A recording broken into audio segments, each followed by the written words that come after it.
It's 6:30 in the morning and I'm freezing and I really don't want to do this, but I'm going on a run.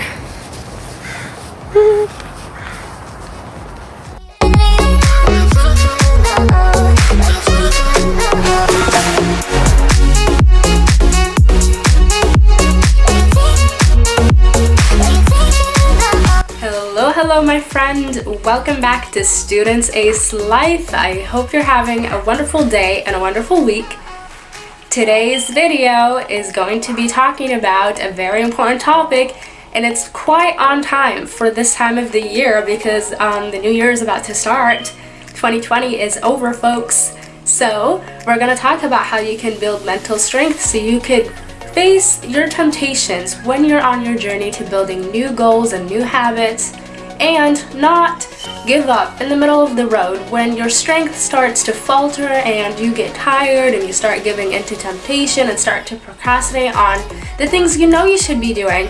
So, mental strength is often thought to be something that's fixed, a trait that is fixed, which means that you are born to be mentally strong, born to kick butt everywhere you go, or you're born to not do so.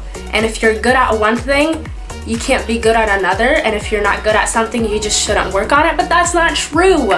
We're starting to see more and more scientifically that a lot of traits can be physically malleable, like the anatomy of your brain is in itself malleable. So that means you can develop it. That means you could work on it. That means you shouldn't give up just because something is hard or just because you know it's not for you or have been told that it's not for you.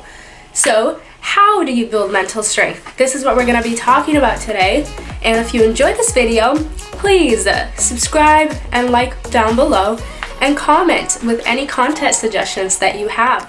The number one tip that I have for you guys is to filter out your thoughts. Now, most people know what they're thinking, but they don't choose it. Most people know what's going in their head, but they don't choose what's going through their head.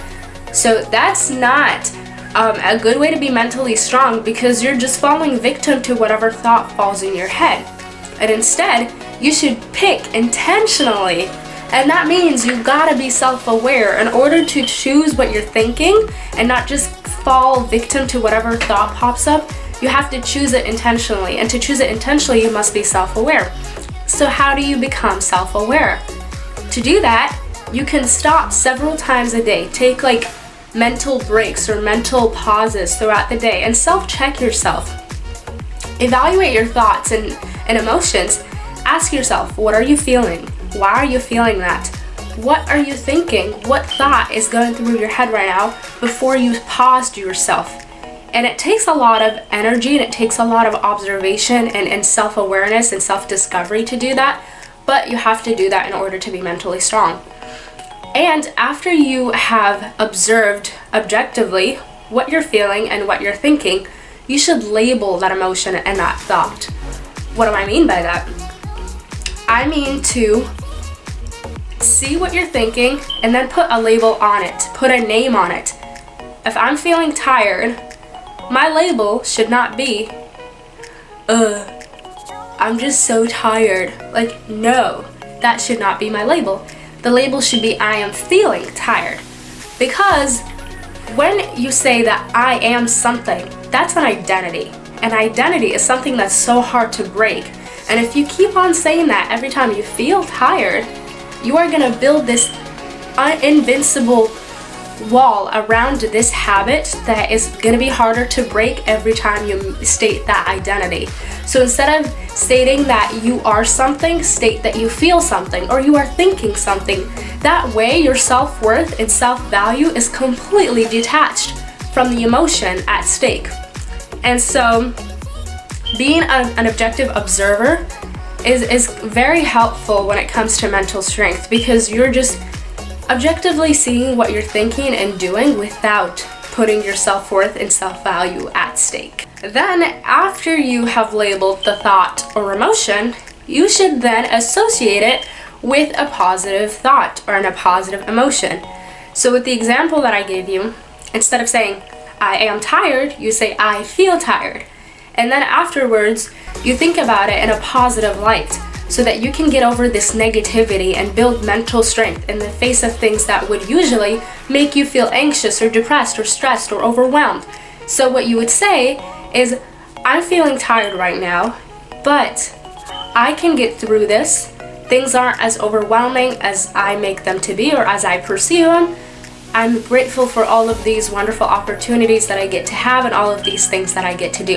That way, you're shifting from overwhelm, from anxiety, from stress, to gratitude, to looking at things from a positive perspective. And once you do that, you've literally harnessed your own mind, you've harnessed your own thoughts, and you're using it to your advantage.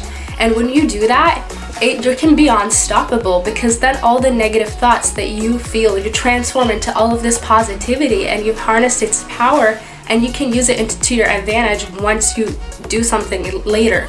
And that's just a wonderful habit to use to build mental strength. The second tip that I have for you guys is to do one thing that you fear every single day. Why should you do this? Because we've established that mental muscles are like physical muscles. They're like any kind of muscles.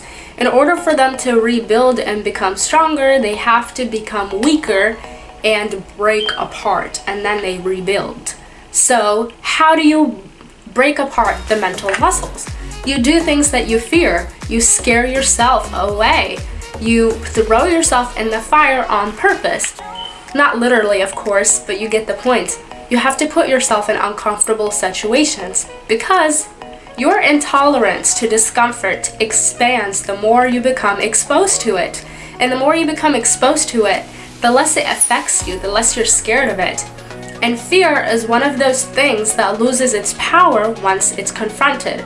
So when you confront your fears, they no longer haunt you, they no longer disturb you like they did before. So figure out whatever that is that scares you and do that thing, or at least one small action that resembles it on a daily basis. I also want to note that all fear, literally all fear, stems out of pride. It's excessive self-interest and excessive self-investment.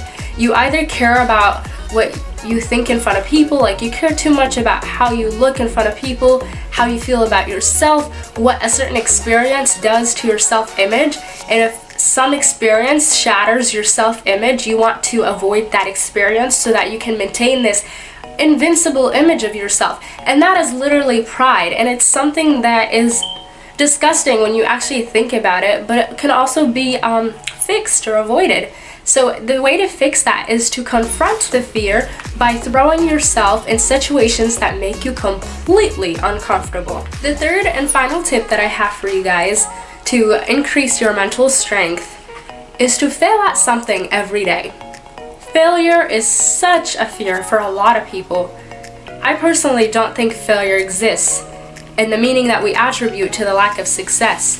I think it's just a label that we put on a certain kind of experience. The negative connotation surrounding it is not inherently defining the action of failure itself, but is a connotation that we have built around it ourselves. So there's nothing wrong with failing, and the more you fail, the more you are placing yourselves in situations that are outside of your scope of ability. And when you do that, you are placing yourself in an environment where your abilities can expand. If you have a lot of room around you, you are giving yourself room for yourself to stretch. And failure does that. You are stretching yourself, you're stretching your abilities. If you squeeze yourself in a comfortable little room and place yourself inside of it, there's no room for you to grow, because you're so comfortable and tight and cuddly, you're not gonna grow. So this is what failure does, and this is how it builds your mental strength. It enables you to grow. It places you in situations where you feel excited and alive, and kind of this enthusiasm you get from doing something that's very scary and something you might fail at. This experience, these emotions, are building this environment where your abilities can expand.